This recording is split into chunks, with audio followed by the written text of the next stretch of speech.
Hi, everybody. My name's Amanda. I'm a recovering addict. I'm going to be real brief, but I do want to say a couple of things that just occurred to me while I was sitting here at the meeting start.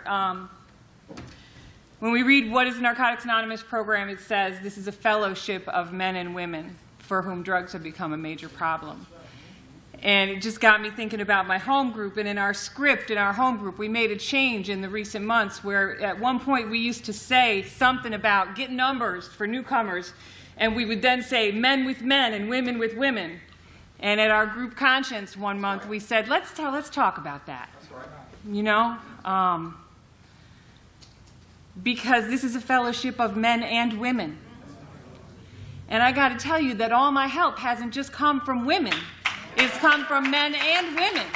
And my experience, the reason I say this now, I'm about to introduce a woman to you all, so it may seem a little odd, where am I going with this? But what I want to tell you all is that I have had the tremendous pleasure of, along my path, finding a partner, finding a life partner who I experienced true trust with that I couldn't have experienced if I hadn't have done some work on myself in this fellowship, in this program, with a sponsor, with women and men guiding me, if I hadn't gone and opened my ears to listen to some messages being carried by other men and women. And what I've learned is that it is a huge gift to have a partner who knows how to open his heart to receive other women into his life. And so the woman that I have the honor and the privilege of introducing to you all tonight is someone that I have love for myself personally, who I've had the blessing in my life of having the opportunity to hear her be a truth teller. And I believe we all come in here and learn what our gifts are and what our callings are in service. And not everybody has the same ones.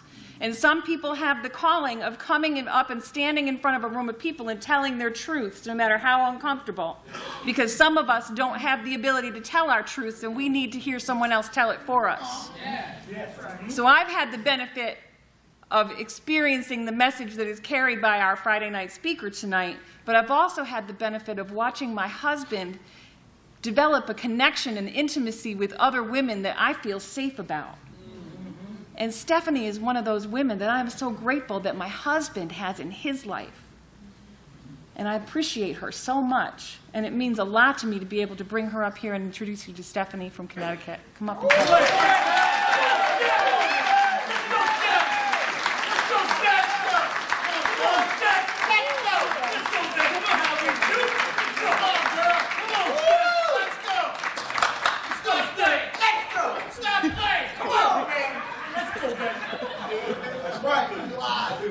I'm an addict with you, Stephanie.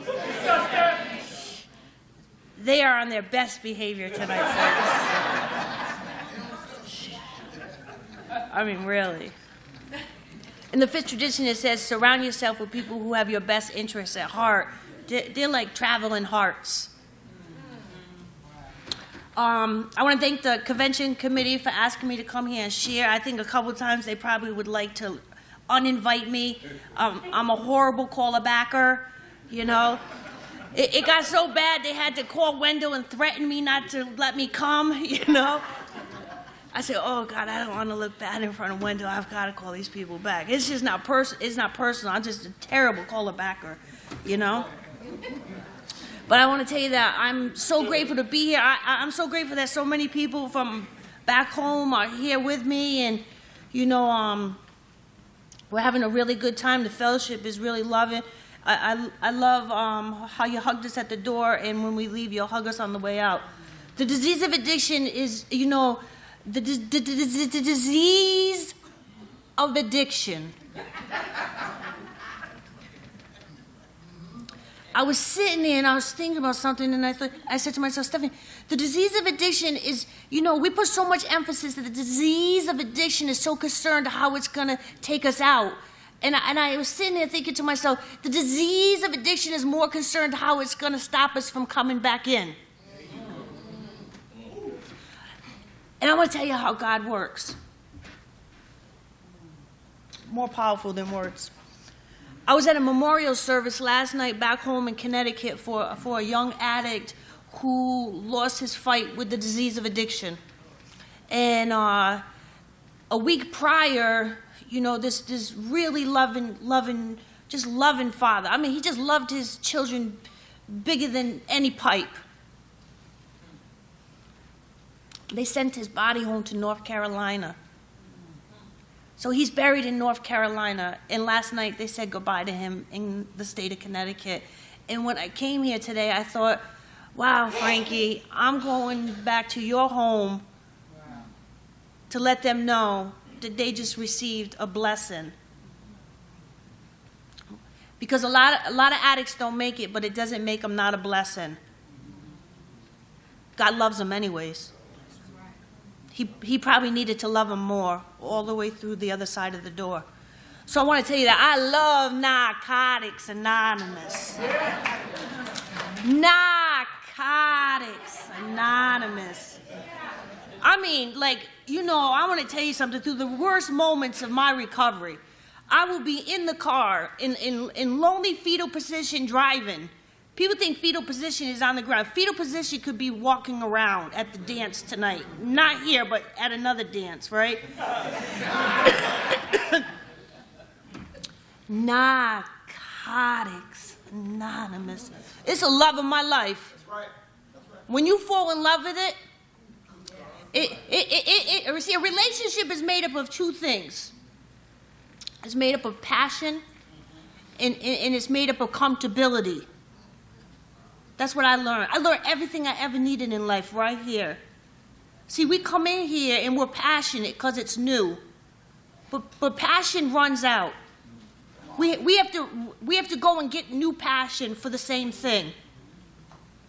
And then we have comfortability. You could stay here a long time and get real comfortable and have no passion.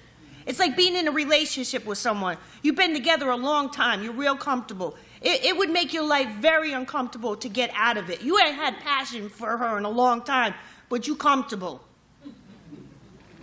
So I'm here to tell you tonight, because I needed somebody to tell me this. If you came here and you're in a relationship with somebody and you don't want to be with them anymore, we're going to give you a few minutes to break up. I mean, you got a few minutes just to lean over and let her know that you are no longer together. Just break up and somebody else will give you a ride home. Break up. Because there's a lot of people walking around pretending. They pretending. Because they lack the courage to say that it's over. I lacked the courage in my life to say that it was over. I got clean in 91. I went to treatment. I did not plan like I was going to stay clean for the next 28 years. I went to treatment. I got a husband. We went home. We stayed married for 13 years. We have 2 daughters. He didn't have the courage to say, I changed my mind. And I'm going to tell you something, that when somebody does something to hurt you, you don't love them less yesterday into tomorrow. And in that moment, I was given the opportunity to put my ego and my pride, like, why did you choose her? Why did you destroy all this over her, you know? I said, you know what, God? I don't want to divide my children's lives into half. Like, half the time you there and half the time you here, and I can't be in the picture with you, Mommy, on your wedding day because I'm still mad at Poppy because Poppy chose her. And when is Poppy going to leave the hospital, Marcelina? Because I want to come to the hospital, but I'm still mad at Poppy because back in the day, Poppy picked her over me, and my ego was so shattered because I felt less of a woman. I said, I don't want to do that. I don't want to do that to my daughters. I said, sometimes when you love somebody, you're going to have to eat shit.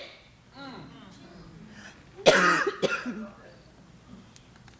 said, I want to raise my children with both of you, with you and her. I want us to wake up on Christmas as one. I want us to have every Thanksgiving cut in the same turkey.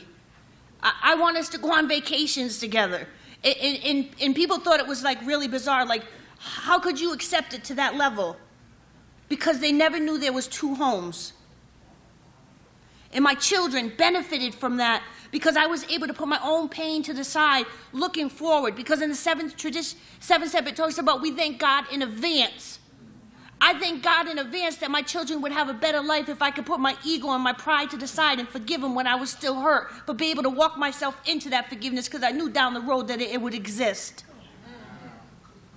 Plus, you don't want to ever, and if I swear, it's not a lack of a relationship with God, just it's a form of expression, and some shit got to be said. Welcome to the convention, Wendell.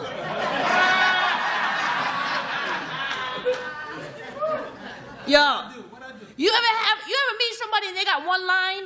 That's it. They got one line, change your whole life. They plant a seed of one line. He says, Steph, the only way to tame a wild horse is to break it.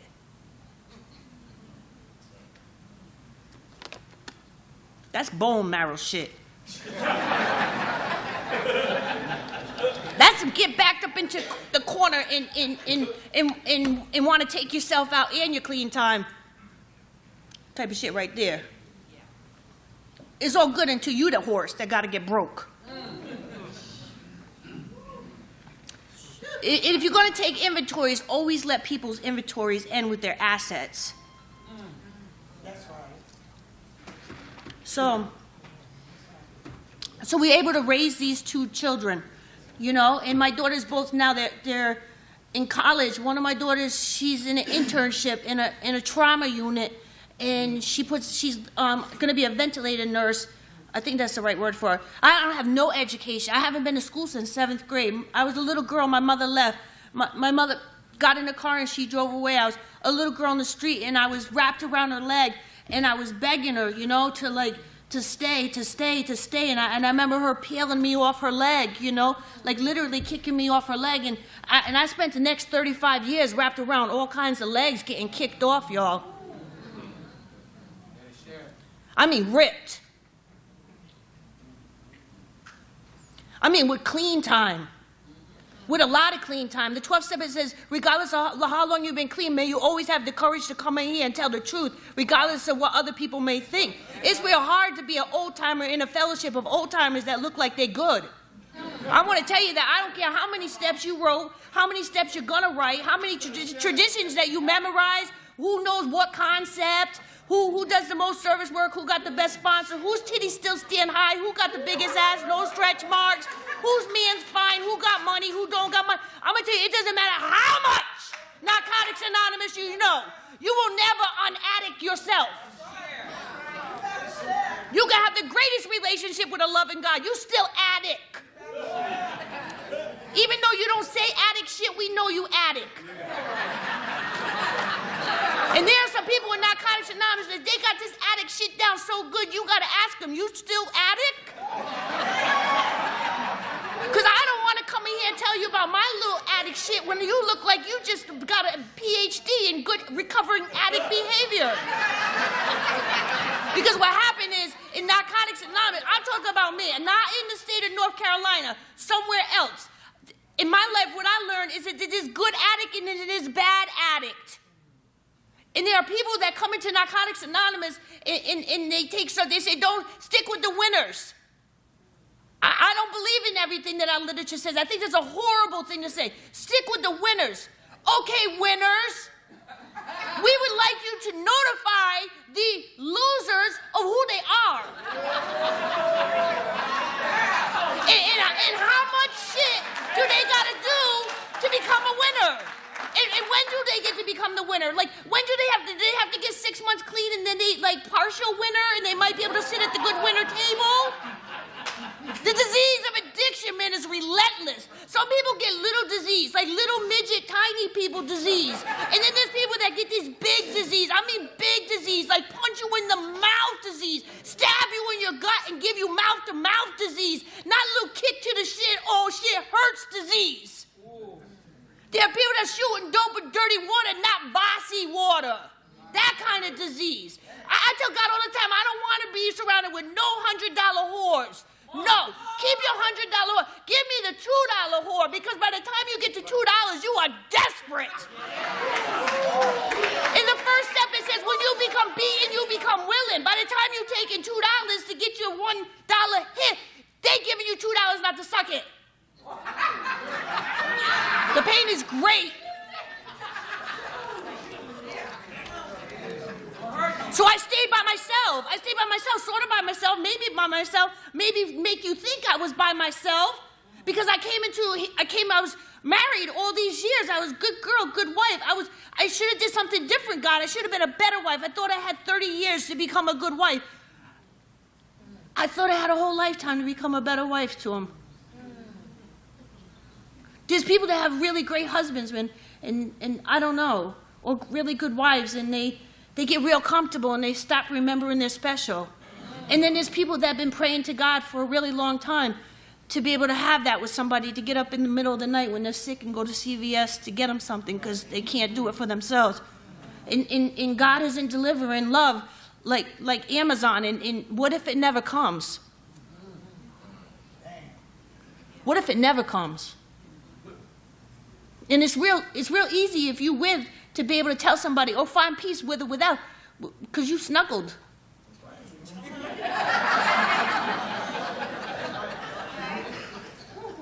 You might even be snuggled with somebody you can't stand, but it's still warm.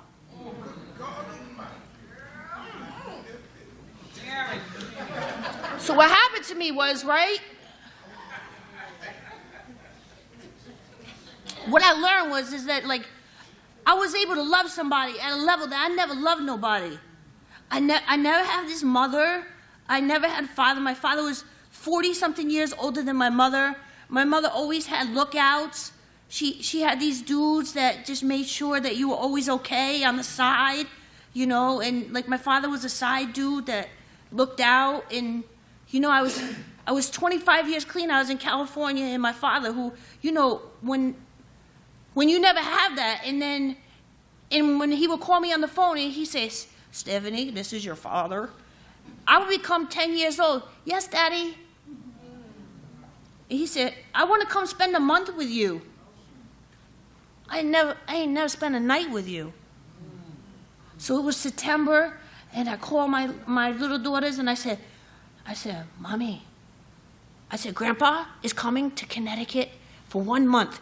We're going to buy a Christmas tree. And they said, Mommy, it's September. I said, you don't understand. I want to get everything in. I want to wake up with my father one morning. I just want to know one morning I can wake up with this guy and open presents and have that experience. And he came for a month, and I'm going to tell you that the pain of never having that month ever again, I have girlfriends who've never got the month, and they said that that's worse. Sometimes I think it's worse having it and knowing that you'll never have it again. I don't know, there's no win. So, you know, I stayed by myself. I had these little daughters. You know, I started a business. I have no education. I've never been to school since my mother left. I was 13 years old. I came to Narcotics Anonymous. They said we're fully self-supporting through our own contributions. I said I need to start a business. I need to do something. I need to support my daughters. So I started a business. I took a 3-month-old, I put her in a backpack, and I took a 2-year-old and I put her in a playpen, and I literally went door to door, and 20 years later, I've never been late on the mortgage once. And I like to say that, like, you know,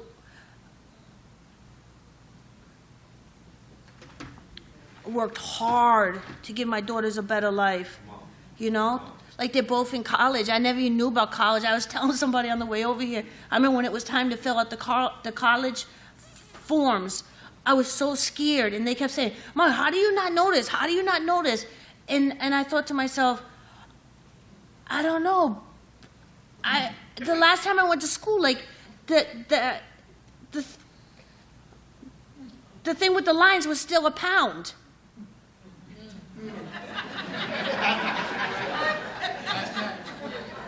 You know, but I came to Narcotics Anonymous, and I watched people raise their children. I watched people buy houses. I watched other addicts do things. I love Narcotics Anonymous. It was my mother. Narcotics Anonymous is my mother sometimes.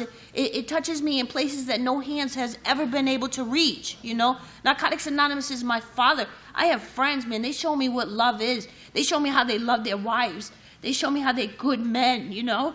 They show me, like, how it's supposed to look like. I'm not jealous of how it's supposed to look like. I'm so happy that, like, I get to see what it looks like, you know? So I was in Vermont at a convention, and I met this dude. I said, and I think these crazy things. I have this disease, and it thinks like all this, like I'm bent. I'm like bent metal, you know. And it's taken so long to try to like straighten this shit out, and I'm still really bent. And I come here and I tell you about my bent metal, and I keep coming, and I might go out with bent metal, but you know, like it's my metal, and what the fuck am I gonna do? It's the only metal I got, you know.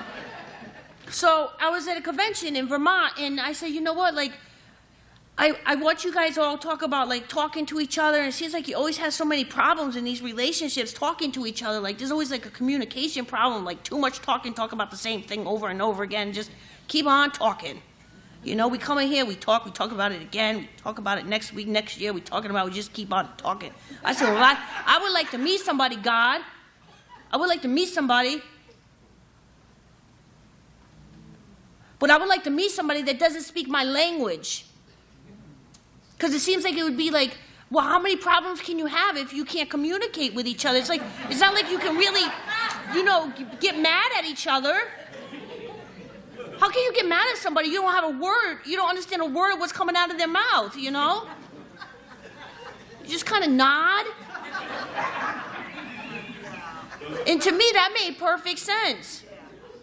And I had been praying to this loving God, like, you know, I don't want to spend the rest of my life by myself. I don't want a single plot lot.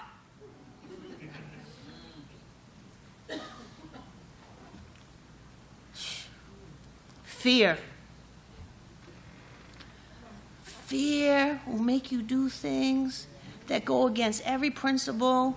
It takes so long to build principles, strong principles.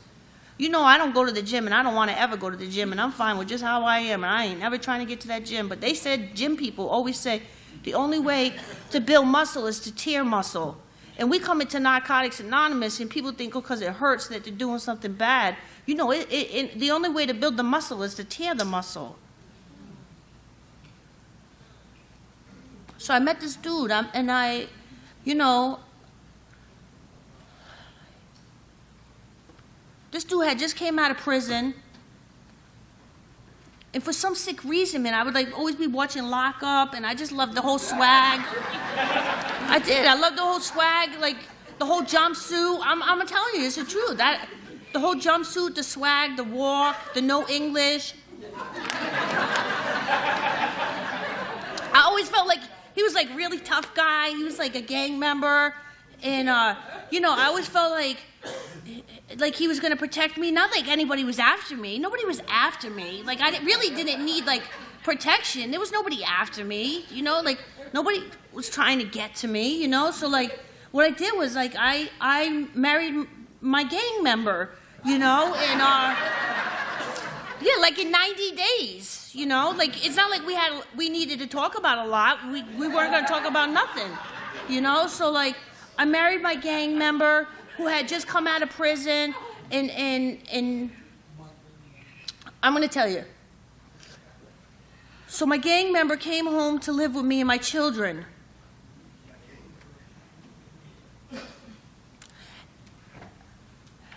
I couldn't get this dude to sleep with me for nothing. I mean, for nothing. I don't care how many sneakers I bought him, no matter how much I bribed him. Like, I felt like I felt like I lived with like I was tricking in my own house. And how much is it gonna cost me, Poppy? How much?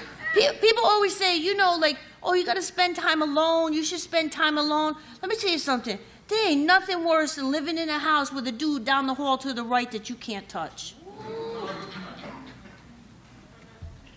Can't touch him. And I used to say, you know what? Maybe because he just came out of jail. Maybe, Steph. Maybe because he came out of jail. Maybe he doesn't want to be touched. Maybe he got issues. Maybe something happened to him when he was a kid. Maybe this happened. Maybe that happened. Don't touch him. You might startle him. Maybe he's gonna do this. Maybe he's just gonna do that. I couldn't get him to do nothing. You know, I really couldn't get him to do nothing, and it kills your woman, something woman inside of you.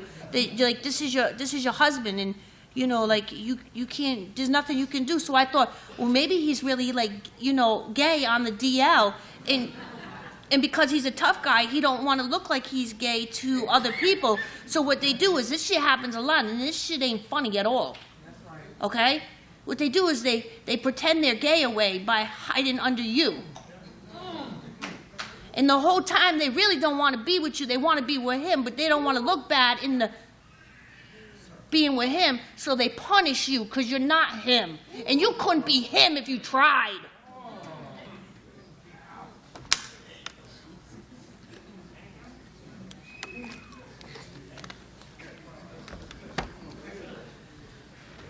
So let me tell you, for 7 years, I'm a good get-inner, and I'm a sucker getter-outer. I can't get out.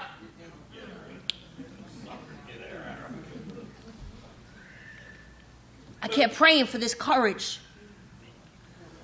I kept saying, God, you gotta give me the courage. You gotta give me the courage. I was so afraid of him. God, you gotta give me the courage. I don't want his family coming for me. I don't want him to hurt me. I don't want him to hurt my children. I was afraid of him. I would go to meetings. I couldn't share. I was terrified of this dude, you know, what he was gonna do. You go to sleep at night, you wonder what's he gonna do, you know, and I would go to meetings, and what happened was I would go to meetings, but I couldn't get free because I couldn't say anything because I was afraid that they would say something to him. So I created this whole other language of code, and I was able to talk in this whole code that was able to free me along the way. That God gave me a language that nobody else knew, but it was just enough that I knew how to free myself a little bit at a time. And God knew and I knew, and that's all that needed to know. And it looked like I was talking in, like, probably tongue, but it wasn't in tongue. It was the more powerful than words. And then the moment came. And it came in this little tiny, I'm not even telling you, like a crumb. This little tiny crumb of courage. Like the size of a hole at the top of the pin. Not like this big super courage. It was like this little tiny, God gave just lined up the whole moment. And this little tiny little piece of courage. And somehow or other, I went through that little tiny piece of courage over onto the other side. And I was on the other side and didn't even know it. And I was there. I was out. In about 4 months down the road, I was coming home from the meeting, and I had these little girls.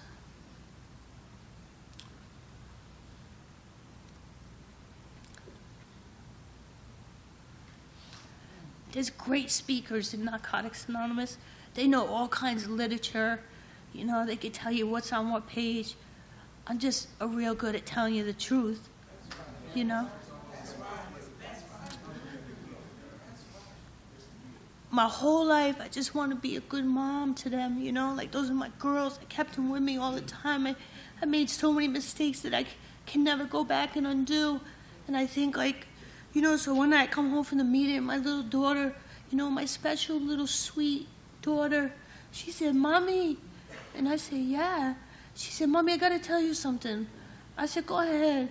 See, because I have an alarm at my house, ADT. Not that I got anything to steal, but I still got the alarm. I don't even turn this shit on no more. I just have like 1,000 stickers all over the windows just to make you think I got an alarm, you know? It's worked so far, you know?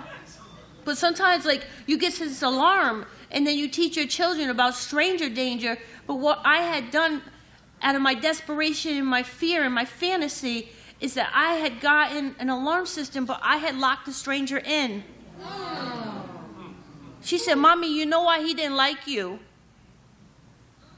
She said, Mommy, because he liked me.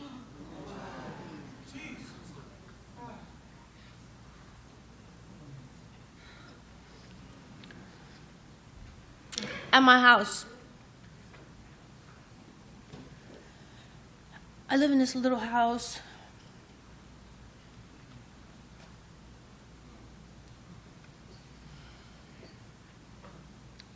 Just a little house. In my basement,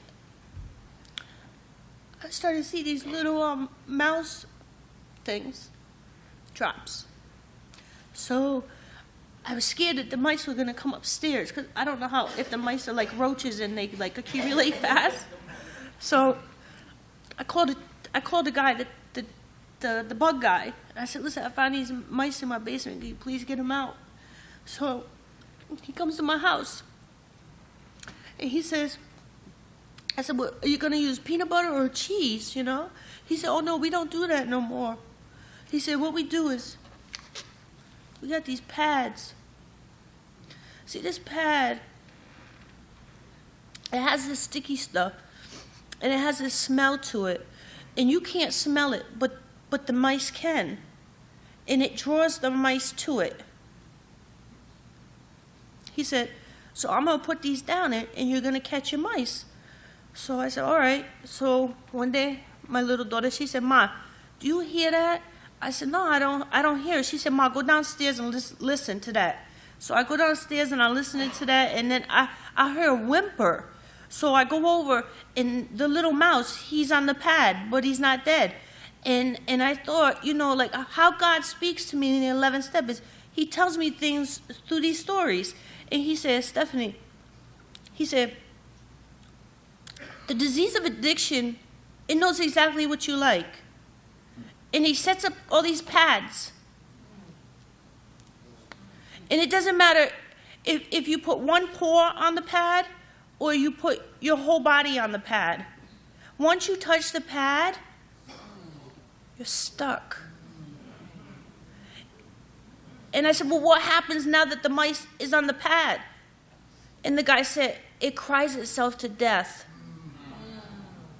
See, the disease of addiction will get you so trapped that you will cry yourself to death. And I said, God, I am so trapped on these pads. There were so many. There were so many fears. There were so many worries. There were so many insecurities. There were so many jealousies. There were so many, like, they were accumulating so fast in my life. I feel like I was, like, just walking around just on tiptoes trying not to, like, catch a pad. And then one day God said to me, he said, Stephanie, enough. He said, we're going to count to 3. Just like the first 3 steps. You stuck. And nothing you do can get you off. But I can. He said, it's going to hurt. Count to 3. I'm going to rip you off the pad, and you're going to lose your fur. But you're coming off. And then I got to come in here without my fur. And I got to let it heal. Don't cover it up. There are a lot of people getting their fur ripped off, and they covering it up. Sometimes if you cover up your wounds, they get infected. And it just keeps coming back. I come in here and tell the truth because the truth exposes the wound.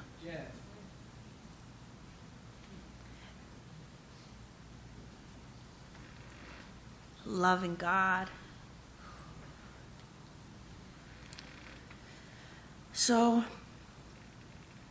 I love Narcotics Anonymous. It loved me. It loved me in such a way. Newcomer, keep coming. Come to meetings. If you got a girlfriend, a wife, bring everybody to the meeting. Bring the whole family to the meeting. Come to the meetings. Don't let nobody shame you to shame. It's a terrible thing when people already feel bad and you shame them over their own shame. We just never know. I needed every single piece of my fur to come out in order to bring me to the next level. And it probably looked like really bad addict, but there ain't nothing like having open wounds in the hands of God to touch it. And sometimes I needed a touch of God, and if I would have kept my fur, I might have not have felt his fingers. So I'm going to close with this. I've been thinking about the disease of addiction lately. Boy, isn't that disease so tricky? So, when the girls were little, I used to read them this story about the spider and the swan. And there was a spider that used to stand on the edge of the river, and there was this beautiful swan that used to go up and down And one day, the spider started to build a relationship with the swan, and eventually the swan would come to a standstill in order to build a relationship back with this little spider. And the spider would say, "You're so pretty, swan." The swan would say, "Thank you, spider." "You're so pretty, Steph." "Thank you, Poppy." And the spider, the next day, he would say, "Wow, swan, I couldn't wait to see you. I missed you so much. I missed you, Steph. I couldn't wait to see you." And on it went. So one day, the spider said, "Hey, swan, hey, Steph, could you please bring me to the other side?" And the swan said, "Oh, I got to think about it. I really need to call my sponsor." So the swan came back the next day, and the swan said, "Well, the spider seems nice, acts nice, sounds nice, talks nice." She said, "You promise, right, spider, you're not going to do what you do? Because I'm going to give you the ride." And the spider said, "I would never do that to you, not you, Steph." So the swan says, "All right, get on." So they're just about to the other side. And the swan looks back, and she said, "Spider, why did you do that to me?" "Why did I do that to you, Steph?" "See, because, Steph, I'm the disease of addiction, and I bite. Steph, I'm the disease of addiction. It doesn't matter how nice you are to me. Steph, I'm the disease of addiction. It doesn't matter what you give me. It will never be enough, Steph. Steph, I'm the disease of addiction. I will do...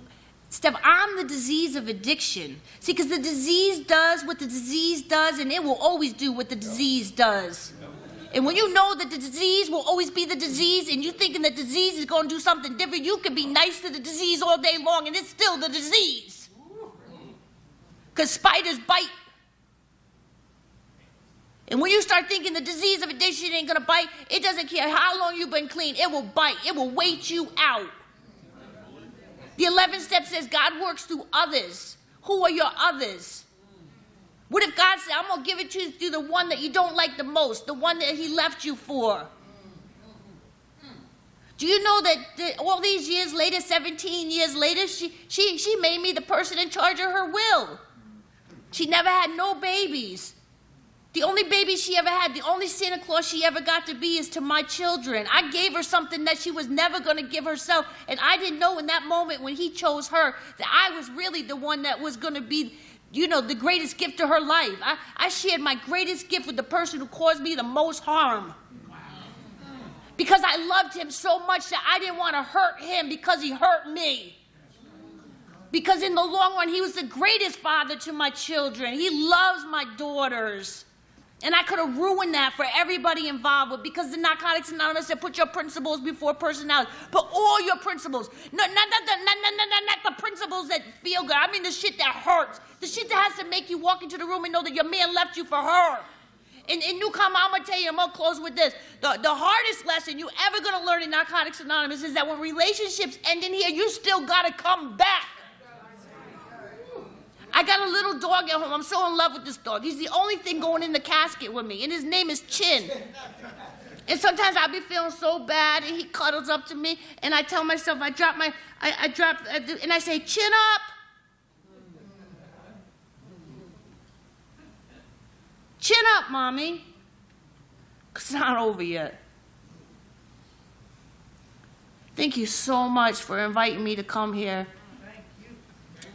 I'm leaving with way more than I brought you, so thanks for letting me share.